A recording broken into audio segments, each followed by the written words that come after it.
예레미야서 45장 1절에서 5절을 1124쪽인데요.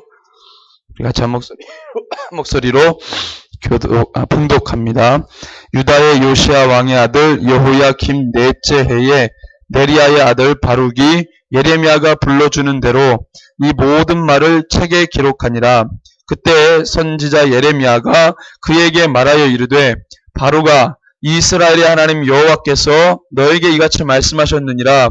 너가 일찍이 말하기를 화로다. 여호와께서 나의 고통에 슬픔을 더하셨으니 나는 나의 탄식으로 피곤하여 평안을 찾지 못하도다.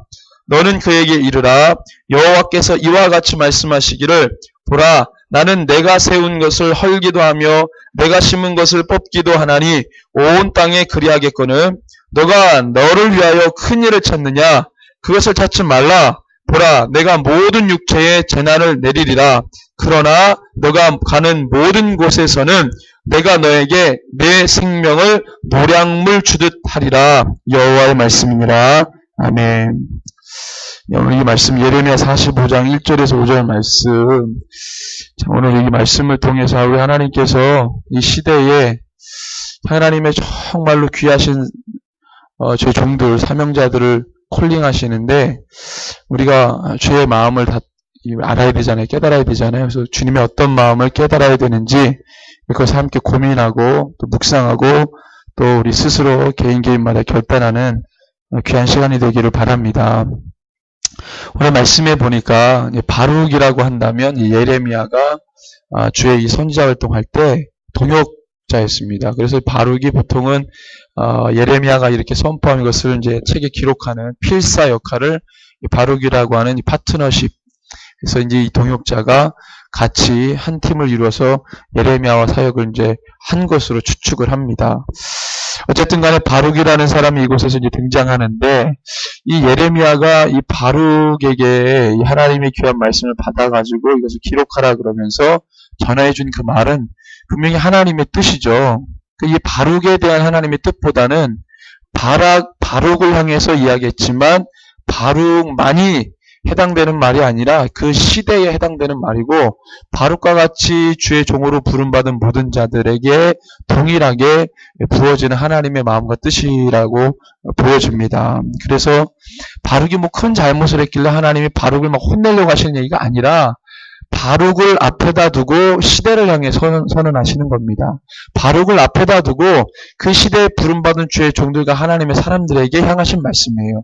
그런데 현실적으로 그 시대에 하나님의 마음을 감동시키고 주의 그 거대한 십자가를 질 만한 주의 종들이 눈에 꼽고요. 그냥 찾았는데 예레미야하고 바룩밖에 없는 것이죠.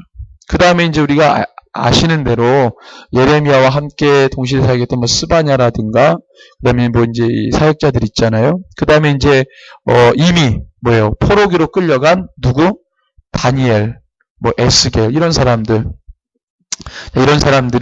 이제 주의 그 사역들을 함께 하나님께서 정해주신 거처에서 하지만 이제 남유다에서는 제가 볼 때는 특별히 하나님께서 정말로 믿고 신뢰할 만한 주의 종이 없었고, 드문드문 세워주셨는데 거기 하나님의 마음을 부어주시고, 그 드문드문 세운 자들에게 갖춰야 될 요건은 뭐냐면 하나님의 시대를 향한 하나님의 마음과 뜻을 정확하게 얼마나 이해를 하고 있느냐, 이게 굉장히 중요합니다. 제가 주의 종들을 뭐 여러 가지 많이 이렇게 우리가 교제하고 이야기도 하고, 노예 때도 뭐 노상 우리가 이제 주의 일들을 나누고요. 또 우리 새생명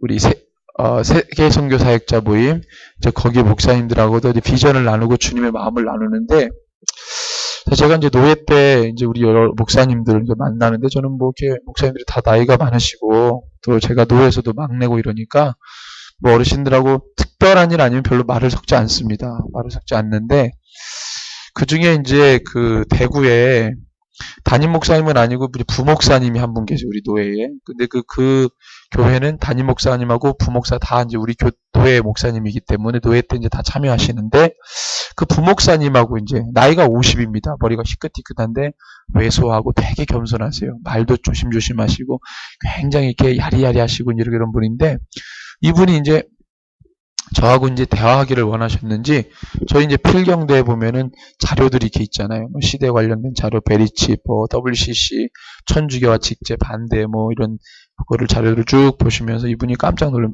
이 자료를 어디서 얻었냐? 그래서 이래 해서 얻었다. 그러니까 이분이 자기가 평소에 그 교회에서 늘 고민했던 문제들이 바로 이 시대에 이 여러 가지 벌어지는 상황들 속에서 누구도 문제 삼지 않고 누구도 그 부분에 대해서 문제 의식을 갖지 않았는데 본인이 애가 달아가지고 그런 것들을 찾았던 거예요. 근데 오늘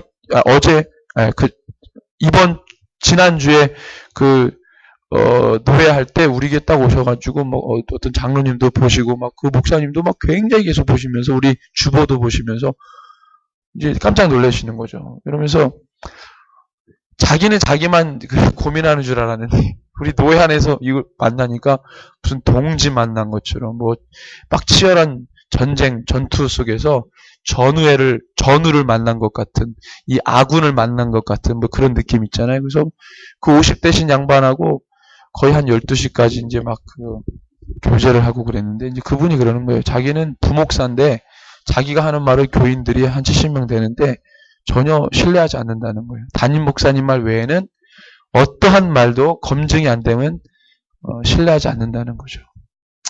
그러면 담임 목사님 뭐 하시냐 했더니 죽어라고 성경 공부하고 이제 개혁 신학을 기준으로 한 이제 성경 공부하는 거죠. 또 신사도 이제 분위기를 가지고 하기 때문에 이 부목사님이 볼 때는 그게 이제 복음적이지 않은데 여러 가지 문제의식을 갖고 있는 거예요. 그래서 똑같이 부름받아서 똑같이 주의 종이라고 세워졌는데 어떤 사람 눈에는 그게 보이고 어떤 사람 눈에는 그게 안 보이냐는 거예요. 한 교회 안에 있는데 어떤 주의 종은 그것이 보여지고 느껴지고 알게 되는데 어떤 종은 왜 까막눈이냐는 거예요. 왜 그게 안 보여지냐는 거예요. 왜 그게 문제의식으로 안 다가오냐는 거예요. 한 교회 안에 울타리 안에 있는데. 그래서 제가 그랬어요. 그러면은 그 담임 목사님 이제 앞으로 우리 노회에서 너무 작은데 다른 교회 갈 수도 없고 또 개척하기도 힘든데 어떻게 하냐고 그랬더니 대안이 없다고. 그래서 참 하나님께서 정말 실제 이 시대 복음에 눈뜬 주의 종들은요, 앞길이 깜깜한 분들이 많아요. 대체적으로 보면은. 근데 이걸 전혀 모르는 신학 위에서 그냥 노는 분들은요, 보면은 다 기반이 돼 있어. 뭔가 이렇게, 왜 하나님이 오늘 보면은 3절에 보면은 이렇게 나오잖아요. 나의 고통에 슬픔을 더하셨으니. 제가 이 킹제임스 번역, 한글 번역으로 제가 좀 이렇게 말하면, 이는 주께서 나의 고통에 슬픔을 더하셨음이니 였습니다. 나의 고통에 슬픔을 더하셨다. 나의 탄식 속에 지쳐 있어서 내가 쉼을 찾지 못하는 데다. 근데 그런 사람들에게 하나님의 마음을 더 밀어 넣는 거예요.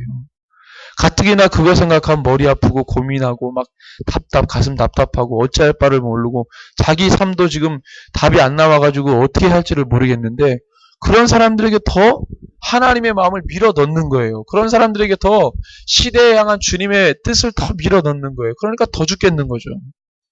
서문학교를 보십시오. 환난 당하고 있는데 앞으로 너희들이 받을 환난이 더 있으니까 죽도록 충성하라는 거예요. 지금도 충성해서 지금 쇠가 빠지는데 지금 더 앞으로 환난이 예비되어 있다고 더 충성하라는 거예요. 아니 지금까지의 충성이 2% 모자른가? 더 충성하라는 거예요. 다른 교회들은 뭐예요?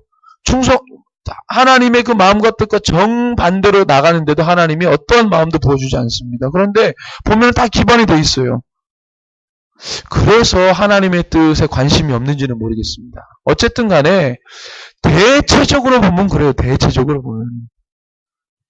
하나님 왜 그렇게 하실까? 근데 제가 이렇게 생각을 해봤습니다. 지금 하나님이 지금 이 예레미야를 통해서 바룩에게 던진 이 말씀이 바룩에게만 해당되는 게 아니라 그 시대 모든 주의 종들과 하나님의 사람들과 그 땅에 대한 하나님의 선언이 나가는데, 자 보세요. 4절에 보니까 내가 누구냐면, 하나님 자신에 대해서 가는, 내가 누구냐면 나는 내가 세운 것을 헐기도 하고 내가 심은 것을 뽑기도 하니 온 땅에 그리야. 그 말은 뭐냐? 하나님께서 심판. 5절에 보니까 내가 모든 육체의 재난을 내리리라. 자, 보세요. 하나님이 지금 하려고 하시는 게 모든 세상의 불의함을 심판하시고 끝내시려고 하는 하나님의 마음과 뜻이 있습니다. 이제 사람들 자꾸 이걸 무관심, 자꾸 사람이 이걸 밀어내요, 사람들이. 이거는 아니야. 이건 하나님 뜻이 아니야. 뭐 하나님이 할 일이 없어가지고 막 깨부시고 죽이고 심판하고 뭐 그러시겠어? 전혀 이것에 대해서 눈을 못 뜨는 거예요. 근데 하나님의 마음은 이 세상의 불의함, 이 세상의 죄를 사하시기 위해서 자기 독생한 아들을 우리 대신에 죽이시고 그 피를 보이시고 엄청난 고난을 다 당하게 하셨어요. 하나님이 이 세상의 더러운 죄를 없이 하지 않는 마음이 있었다면 그 아들을 보냈겠습니까? 근데 하나님이 보냈다고 하는 것은 이 세상의 죄를 내가 단죄하고 정죄하고 없애고 내가 그 예수를, 내 아들을, 너희들의 죄를 위해 죽인 내 아들을 믿는 자만이 내가 구원할 것이라고 하는 하나님의 깊은 뜻과 마음이 있잖아요. 근데 앞선 것은 뭐냐면 이 세상의 죄를 심판하겠다는 거예요. 왜? 너희들의 죄 때문에 내 아들을 죽였는데 내 아들을 믿지 않으면 너희들은 심판당하고. 왜? 내 앞에서 죄를 범하면 죽는 거니까. 근데 살 길을 열어줬는데 이거를 모르고 여전히 죄를 당하면 그 사람은 뭐예요? 심판당하는 거죠. 하나님의 마음이 지금 이런데 여러분들 우리가 막 전혀 하나님의 마음하고 상관없이 배짱이처럼 띵까띵까 노는 거예요. 자기 삶에 그냥 안주하고 자기 삶에 그냥 등 따시고 배부르니까 그냥 그렇게 안정감을 누리면서 살아가는 거죠. 그 여러분들 보세요. 시대가 지금 이렇게 흘러가는데도 여전히 괜찮다, 평안하다 할 그때에 갑자기 하나님의 심판이 임하는 거예요. 근데 거짓 교사나 거짓 선지자들이 역사적으로 보니까 시대가 이렇게 험악하게 돌아가는데도 불구하고 뭐합니까? 평안하다, 괜찮다, 샬롬. 그러니까 그들의 마음이 오늘 이 바룩처럼 그 고통에 슬픔을 더하는 이런 경험을 해볼 수도 없고 할 이유도 못 느끼고, 그죠? 그 문제의식이 없기 때문에. 그러니까 하나님께서 그런 사람들에게는 주의 마음과 뜻을 주지 않습니다. 돼지에게 진주를 앞만 줘봐야 돼지는 그걸 몰라요. 그러니까 하나님은요, 인생에서 안주하려고 하는 사람, 이런 사람이 아니라 문제의식을 느끼고 고민하며 어떻게 하면 주님의 뜻을 세울까 가슴 답답해하는 자들에게 자기가 삶이 기반이 다져졌다 하더라도 그것을 박차고 일어나면서 하나님, 내가 지금 안정감을 누리는 이것이 이 죄의 더러움과 상관이 있다면 나 이걸 과감하게 버려버리겠습니다 하는 그런 마음과 그런 모드와 삶의 모드를 갖고 있는 사람들에게 주님이 과감하게 주님의 뜻을 밀어넣는 겁니다. 근데 그 사람들이 그런 하나님의 고통 중에서 하나님의 말씀을 받을 때 그들이 죽겠다고 말하지 않아요. 재밌는 현상은 그것을 받아들입니다. 서만학교에 보십시오. 그냥 받습니다. 충성하라. 너가 지금 고난을 받아서 지금 너의 가난한 것과 가련한 것, 그걸 다 알지만 너가 앞으로 받을 고난이 더 있다. 죽도록 충성해라. 아이, 주님 못하겠어요. 이제는 지쳤습니다. 그게 아니라 아멘 하는 거죠. 왜? 이미 그들은 삶의 모드 자체가 이미 하나님의 마음과 뜻을 받아서 이 세상이 죄라는 문제의식을 갖고 사는 사람들이에요. 절대 내가 이 세상에서 평안하다, 안주하다 할 수 없는 이 더럽고 추악한 세상이라는 것을 알기 때문에 하나님의 마음을요, 계속 가지려고 막 몸부림칩니다. 그러니까 하나님이 그 자격을 보고 됐다, 너는 내 마음을 부어줄 수 있겠구나. 부어주면은 그거 받고 죽겠다 그러는 게 아니라 감당하면서 감내하면서 가는 거죠. 그것을 그들은 하나님께서 나에게 주신 십자가, 너는 내 제자다, 그걸 인정해주는 십자가로 지어주시면서 그들은 그것을 기뻐하고 감사해야 합니다. 물론 삶이 어렵지만 제가 그것을 이 말씀을 통해 보게 되는 거예요. 여러분들, 그 부목사님 나이 50이 됐어요. 그분이 그러는 거예요. 자기 교회에서 자기가 집단 이지매를 당한다는. 목사 입에서 그런 얘기는 쉽게 나오는 얘기가 아니거든요. 집단 이지매. 주님, 왜 이 50대신 이 목사님 늦게 신학하셔가지고 이제 뭐 겸손하게 주의 말씀을 아주 주의 말씀이 깊이 고민하고 진짜 베레아 사람처럼 그러한가 상고하고 정말 그렇게 자기 앞길도 지금 막막한데 어떻게 개척을 해야 되나 뭐 다른 교회도 갈 수가 없어요. 뭐 노예가 너무 약해가지고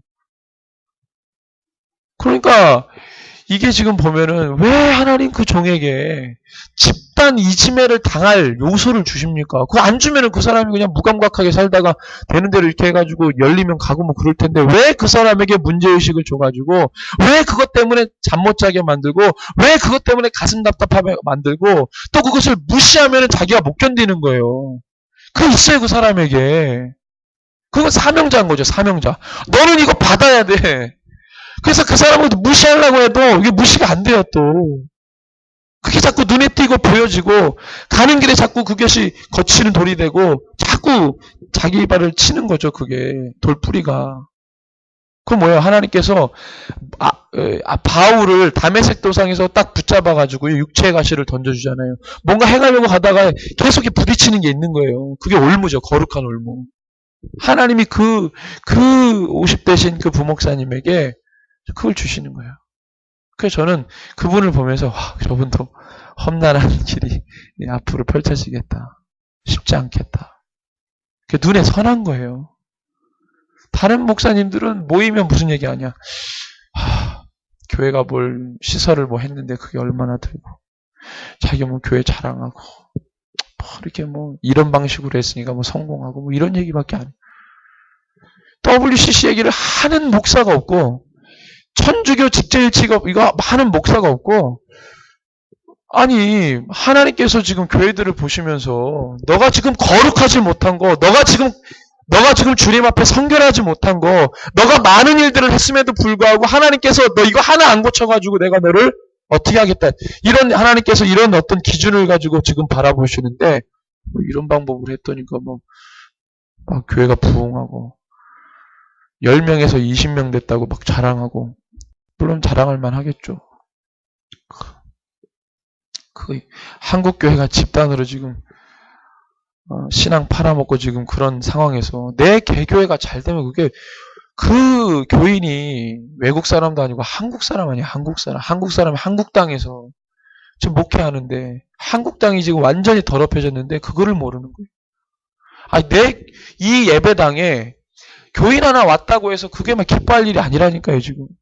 그 교인이 그 영혼이 마지막 때 복음을 모르는데 물론 온 게 너무 기쁘겠죠. 뭐 그거 감사하죠. 근데 목사가 전혀 이 말씀에 대해서 제대로 가르치지 못한다면 그럼 뭐 오나 안 오나 똑같은 거예요. 그거는. 근데 그거를 막 자랑하고 그거에 안주하고 있는 거예요. 저는 WCC 얘기를 하는 목사님 딱 한 번 만났죠. 부목사님. 다른 사람들 얘기도 안 해요. 노예가 어떻고 총회가 어떻고 머리 아파가지고 근데 이제 우리 세계 선교 사역자 모임 가면은 정말로 주님의 마음이 거기에 있는 거예요. 진짜 목사님들이 그것 때문에 뭐 교회들이 다 조금해요. 큰 교회가 없어. 근데 한국 교회를 위해서 그렇게 눈물 흘리면서 기도해요. 그 문제의식을 갖고 지금 뭐 난리도 아니라는 거예요. 정말로 예레미야와 같은 바룩과 같은 이거를 쓰라잖아요. 쓰라잖아요. 기록하라는 거 아닙니까? 기록한 그것이 지금 성경 안에 들어와 있고 우리가 지금 그 말씀을 보는 것 아닙니까? 하나님의 마음과 뜻을 어디 그냥 흩날려버린 게 아니라 그것을 기록하라 그러고 기록한 그것이 3000년 이후에 우리가 지금 이것을 보고 있는 것 아니겠어요? 성경으로. 영원히 변개하지 않을 1.1핵도 가감하지 말라고 하는 그 말씀으로 지금 보고 있는 거 아니냐고요. 우리 하나님은 자기가 세운 것을 헐기도 하시고 자기가 손수 심은 것을 뽑기도 하시는 분입니다. 우리 하나님은 한번 세운 거는 허물지 않아. 우리 하나님 한번 심은 거 안 뽑아. 성경을 안 보니까 그런 생각과 사고를 가지고 신앙생활을 하는 거예요. 한 번 받은 구원은 영원한 구원. 선민 이스라엘 백성도 얼마나 주님 앞에 치는 몽둥이로 얼마나 많은 고통을 받았는지 몰라요. 하나님께서 미워서 고통 주겠어요? 아니거든요.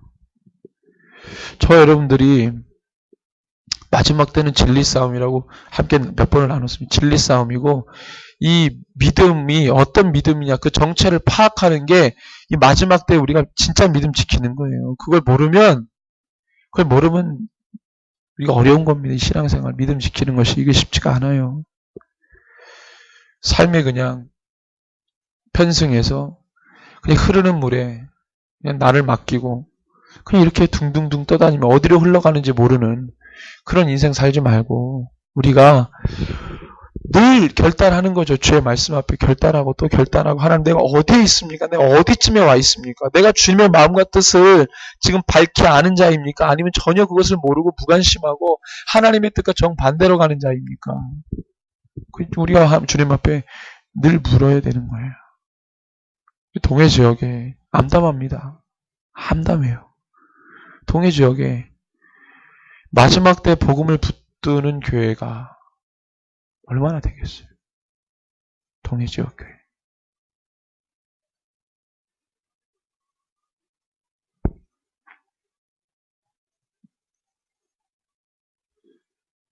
하나님이 이 마지막 때 메시지를 받은 자들도 여러 가지 많은 사안과 환경으로 솎아내십니다.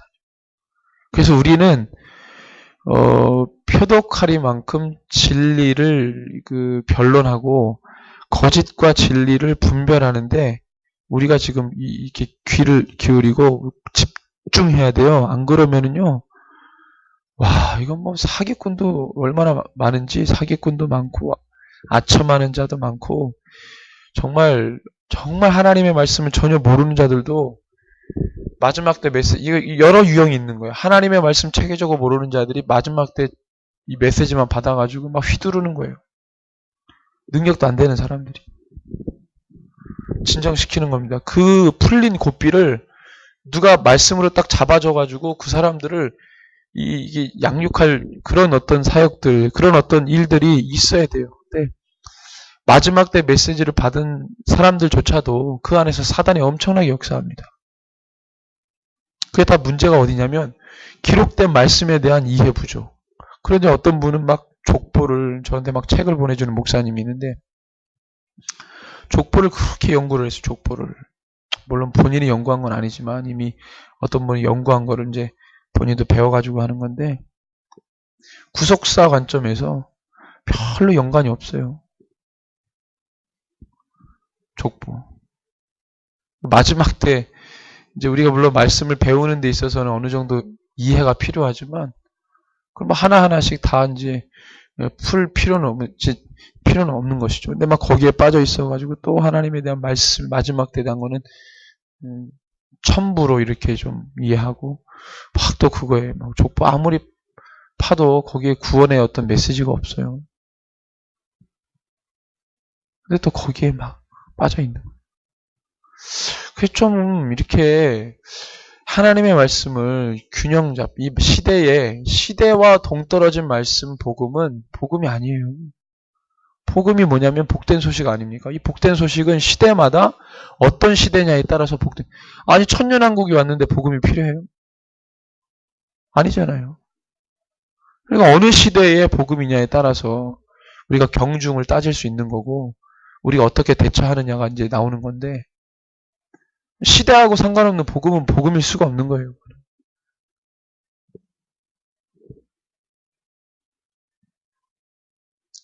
그래서 이러잖아요.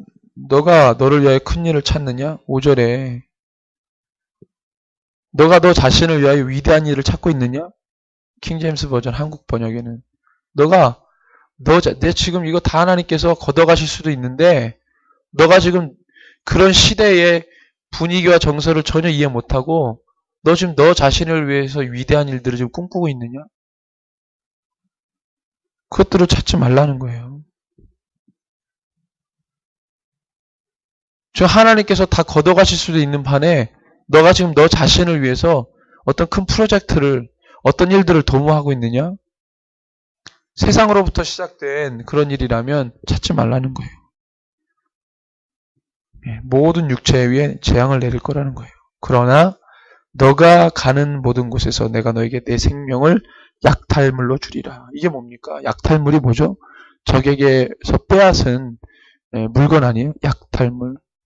오늘 이 개역개정에 보니까 너에게 너 생명을 노량물 주듯 하리라. 뺏어서 주겠다는 거예요. 뺏어서라도 너를 보호해 주겠다는 거. 하나님의 이 완전한 보호를 표현하는 것이죠. 그러니까 너 괜히 세상 거 찾지 마. 괜히 세상에서 위대한 거 찾으려고 하지 마. 하나님 다 걷어가실 거야. 그러니까 너 그거 하지 말고 내가 너를 그 심판의 때 너를 완전하게 붙들어 줄게. 너를 완전하게 보호해 줄게. 너의 높은 산성이 되어주고 방패가 되어주고 강한 바위가 되어줄게.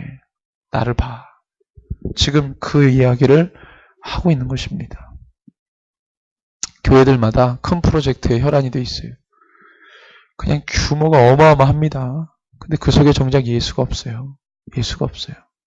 오병이어 기적을 통해서 내가 너에게 준 떡이 그냥 너의 배를 불리는 떡이 아니라 그게 다였어. 라고 요한복음 6장에 나오잖아요. 다른 공간복음서에서는 오병이어의 참뜻을 이야기 안 하지만 요한복음에서만큼 그것을 풀어주거든요. 거기서 예수를 찾았다 이 말입니다. 그러니까 우리가 교회에서 거대한 프로젝트를 진행하는 오병이어와 같은 거대한 프로젝트들 많은 사람들이 함께 참여하고 많은 사람들이 필요를 얻고 만족을 얻고 막 그런 일들이 와 진행이 되는데 정작 그 안에 그것에 참된 예수의 의미, 참된 예수의 어떤 향기를, 참된 예수의 모습을, 생명을 찾아볼 수가 없는 거예요. 찾아보려 하지도 않고 자기의 유익의 만족만 딱 얻고 가버리는 거예요. 10명의 누가복음에 보면 10명의 문둥병자가 나옵니다. 9 다 고침받았는데 누구만 돌아? 한 명만 돌아오고 9명은 다 집으로 돌아갔어요. 예수님 묻습니다. 9은 다 어디 갔냐? 9은 다 어디 가고 너만 왔냐는 거예요. 이 사람들은 예수님께 와가지고 문제만 해결받고 그냥 가려고 하는 사람들입니다. 그런 사람들 많아요. 예수를 왜 믿냐? 내 문제 해결받으려고, 내가 잘 되려고. 세상에서 좀 뭔가를 얻으려고 하는데 내 힘으로 안 되니까 종교의 힘을 빌려보자. 예수의 이름.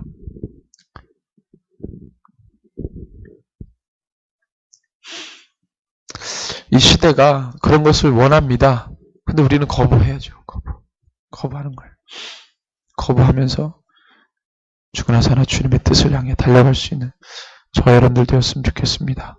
함께 이 시간에 기도할 때 하나님 우리가 놓치고 있는 것들이 있습니까? 하나님 것을 다시 찾게 해주시고 회복시켜 주시고 정말 이 땅의 곳곳에 하나님의 그 마음과 뜻을 가진 자들을 모아주셔서 주님의 일들을 우리가 지금 함께 예배하면서 또 말씀을 나누면서 우리의 사역 영성을 고쳐시킬 수 있는